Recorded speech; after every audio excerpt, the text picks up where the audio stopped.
Amerika Birləşmiş Ştatlarının təşəbbüsü ilə dünya bazarında neftin ucuzlaşması prosesi sürətlənir. Bu proses Azərbaycana da təsirsiz ötüşmür. Liberal İqtisadçılar Mərkəzinin sədri Akif Nəsrli bunu Today Press-ə danışarkən bildirib. Onun sözlərinə görə ABŞ prezidenti Donald Trump Ukrayna müharibəsini dayandırmaq üçün ilk olaraq siyasi danışıqlara əsaslanan A planını reallaşdırmağa çalışıb. Lakin bu danışıqlar öz töhfəsini verməyib. Stat: ABŞ may ayında hasilatı daha 400 milyon barel artırmağı planlaşdırır. Bu addım enerji bazarında qiymətlərin aşağı salınmasına xidmət edir. Trumpın kürsüyə əyləşməsindən 3 aya yaxın vaxt keçir və o, Rusiya prezidenti Vladimir Putinlə razılaşa bilmir. Buna görə B planı işə salınıb. Trump Rusiyaya iqtisadi təzyiq göstərmək məqsədi ilə neftin qiymətinin 40 dollara-dək endirilməsini hədəfləyib. Bunun ardınca bazarın özünün xüsusi təsirləri, əlavə effektləri qiymətləri bir qədər də aşağı sala bilər. Statın sonu.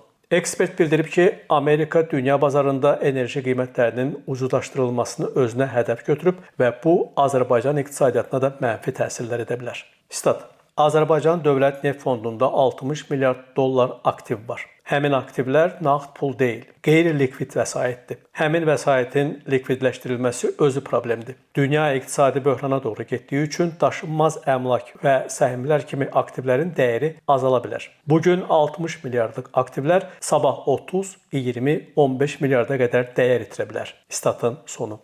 Akif Nəsrli hesab edir ki, bu proses uzun müddət davam edərsə, ölkəni yeni devalvasiya təhlükəsi gözləyə bilər.